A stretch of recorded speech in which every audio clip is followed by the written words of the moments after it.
Hi dear students, welcome back to silent learning. അനഗമിസാണ് മക്കളെ. അപ്പൊ നമ്മുടെ ക്രിസ്മസ് എക്സാം അടിപൊളിയായിട്ട് സ്റ്റാർട്ട് ചെയ്തിട്ടുണ്ട്. അപ്പൊ എല്ലാവരും അടിപൊളിയായിട്ട് തന്നെയല്ലേ എക്സാമിന് അപ്രൂവ് ചെയ്യുന്നത്.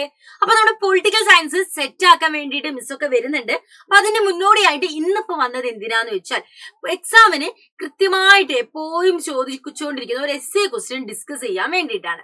അപ്പൊ ഈ ഒരു എസ്സേ നിങ്ങൾക്ക് ഇമാജിൻ ചെയ്തിട്ട്, അതായത് ഒരുപാട് ഇമാജിനേഷൻസ് ഒക്കെ ആഡ് ചെയ്തിട്ട് കുറെ എഴുതാൻ പറ്റുന്ന ഒരു എസ്സേ ആണ്. സോ എപ്പോഴും നമ്മൾ അത്തരത്തിലുള്ള എസ്സേ നമുക്ക് സെലക്ട് ചെയ്തിട്ടുണ്ടെങ്കിൽ ഈസി ആയിട്ട് നമുക്ക് 8 മാർക്ക് ക്രാക്ക് ചെയ്യാൻ പറ്റും. സോ നമുക്ക് വേഗം സ്റ്റാർട്ട് ചെയ്യാം അല്ലേ. ഏത് ചാപ്റ്റർ നിന്നാണ്? ചാലഞ്ചസ് ഓഫ് നാഷൻ ബിൽഡിംഗ് എന്ന് പറയുന്ന ചാപ്റ്റർ നിന്നാണ് ഈ ഒരു ക്വസ്റ്റ്യൻ വരുന്നത്. അപ്പം ഏതാണ്? വിഭജനത്തെ കുറിച്ചിട്ടാണ്. ഇത് പല രീതിയിൽ ഈ ചോദ്യം നമ്മളോട് ചോദിക്കും. ഒന്ന്, ഇന്ത്യയുടെ വിഭജനം എന്താണ് വളരെ വേദനാജനകമായിരുന്നു. ഹൃദയങ്ങളുടെ മാത്രമല്ല, അതേപോലെ തന്നെ ഹൃദയങ്ങളുടെ മാത്രം വിഭജനമായിരുന്നില്ല, ഒരുപാട് ആളുകൾക്ക് മുറിവേറ്റതും കാര്യങ്ങളൊക്കെ ആയിരുന്നു. അങ്ങനെ ഒരുപാട് കാര്യങ്ങൾ കണക്ട് ചെയ്തൊക്കെ ചോദിക്കും.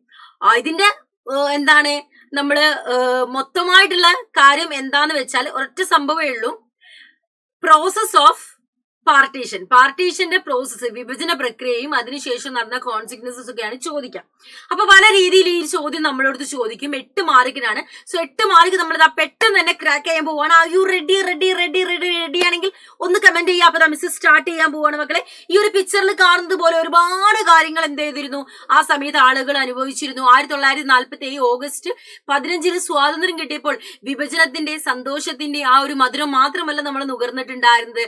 ഒരുപാട് ആളുകൾ കൈപ്പേറിയ കണ്ണീര് കുടിച്ച ഒരു ദിവസം കൂടിയായിരുന്നു ആ ഒരു സമയം എന്ന് പറയുന്നത്. ഓക്കെ, നമുക്ക് നോക്കാം. യെസ് മക്കളെ, 1947 ഓഗസ്റ്റ് 15 സ്വാതന്ത്ര്യമൊക്കെ കിട്ടിയ സമയത്ത് ബ്രിട്ടീഷ് ഇന്ത്യയെ രണ്ടായിട്ട് ഡിവൈഡ് ചെയ്യുകയാണ്.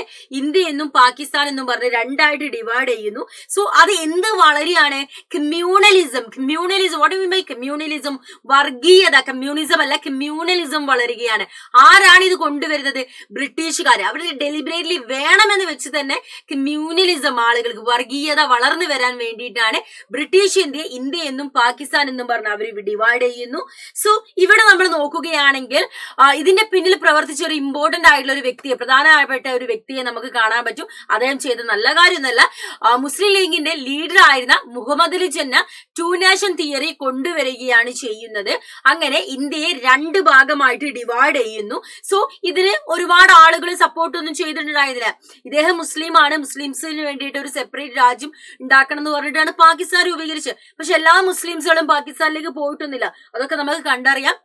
അപ്പൊ വിഭജനത്തിന്റെ പ്രോസസ്സിലേക്ക് നമ്മൾ പോകുമ്പോൾ എന്തൊക്കെയാണ് വിഭജനം നമുക്ക് നൽകിയത് മക്കളെ? വളരെ പെയിൻഫുൾ ആയിട്ടുള്ള ഒന്നായിരുന്നു വിഭജനം എന്ന് പറഞ്ഞാൽ. ഈ 2 ഭാഗത്തുള്ള, ഇപ്പൊ ഇന്ത്യയിൽ നോക്കുകയാണെങ്കിൽ മുസ്ലിം മൈനോറിറ്റി വിഭാഗങ്ങളും, അതേപോലെ തന്നെ പാകിസ്ഥാനിൽ നോക്കുകയാണെങ്കിൽ ഹിന്ദുക്കളായിട്ടുള്ള മൈനോറിറ്റി വിഭാഗം ഒരുപാട് സഫർ ചെയ്യേണ്ടി വന്നിട്ടുണ്ടായിരുന്നു. 2 കൂട്ടരും ഒരുപാട് സഫർ ചെയ്യേണ്ടി വന്നു.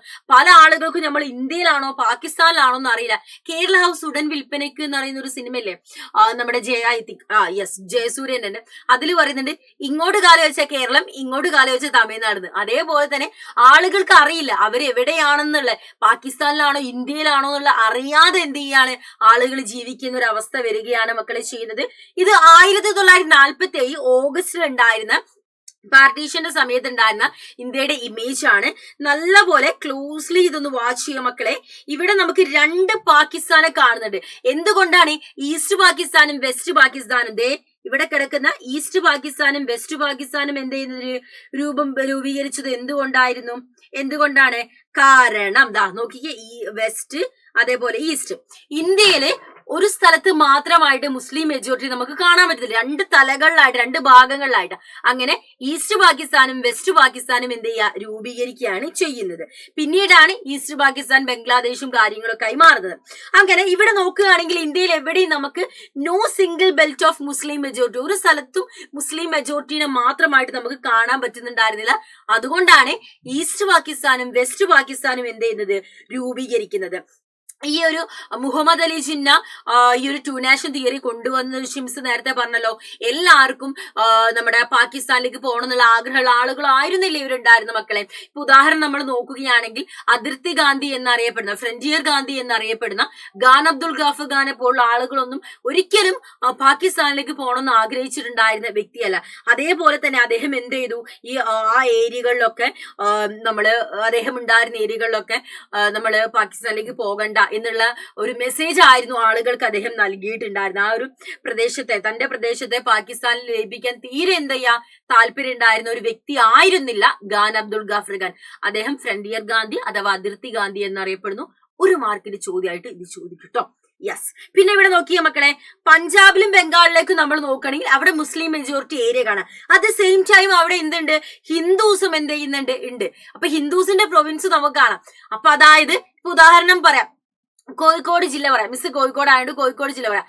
ഒരു ജില്ലേന്റെ ഉള്ളിൽ തന്നെ എന്ത് ചെയ്യാണ്, അടുത്തടുത്തുള്ള 2 സ്ഥലങ്ങൾ തന്നെ വേറെ രാജ്യം എന്ന് പറയാം.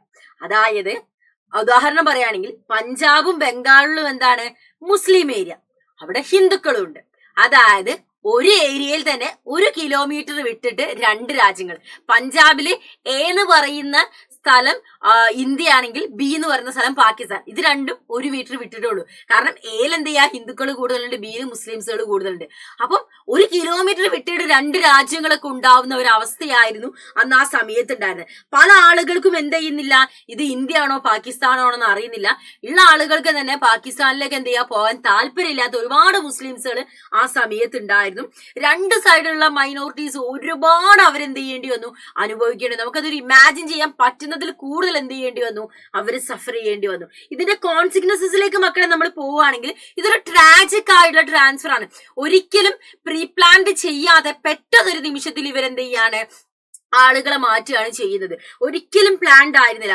ഒരുപാട് ആളുകളെ കൊല്ലുക, ഒരുപാട് അട്രോസിറ്റീസ് നടക്കുക, മതത്തിന്റെ പേരിൽ സമുദായങ്ങൾ തമ്മിൽ അങ്ങോട്ടും ഇങ്ങോട്ടും എന്ത് ചെയ്യാണ്, യുദ്ധക്കളായി മാറുകയാണ് ചെയ്യുന്നത്. സോ ഇതൊക്കെ മക്കൾക്ക് ഒരുപാട് കാര്യങ്ങൾ ഇവിടെ നമുക്ക് എന്ത് ചെയ്യാം, കൊണ്ടുവന്നിട്ട് എഴുതാൻ പറ്റുന്ന ഒരു എസ്സേ ആണ്. അപ്പൊ അത് എസ്സേ ചൂസ് ചെയ്യുമ്പോൾ 4 എസ്സേയിൽ 2 എസ്സേ ആണ് നിങ്ങൾ എഴുതേണ്ടത്. ശ്രദ്ധിക്കുക. ഇതേപോലെ നിങ്ങൾക്ക് എഴുതാൻ പറ്റുന്ന രീതിയിലുള്ള എസ്സേസ് എപ്പോഴും ചൂസ് ചെയ്യുക. അല്ലെങ്കിൽ ഒരൊറ്റ പാരഗ്രാഫ് എഴുതി വെട്ടിയിട്ട് അടുത്ത എസ്സേയിലേക്ക് പോകേണ്ടി വരും.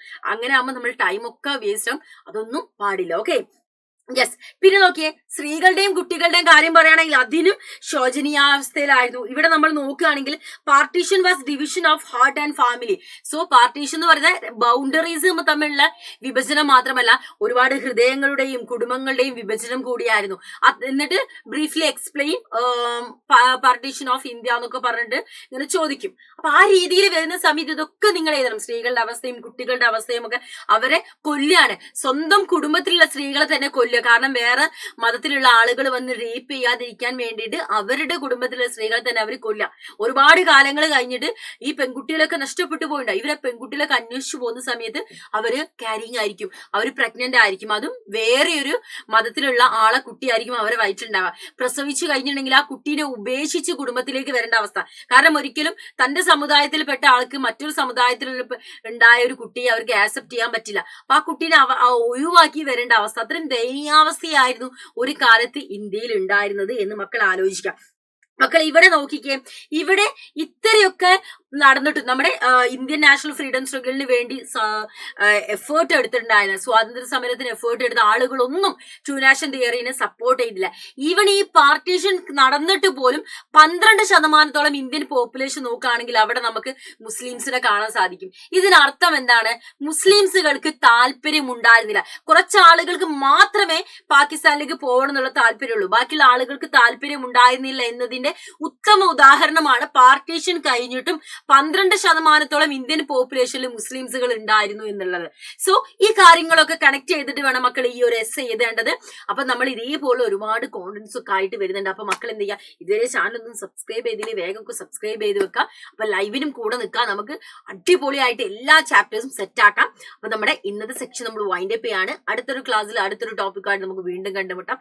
So that's all about this video. Thanks for watching us dears.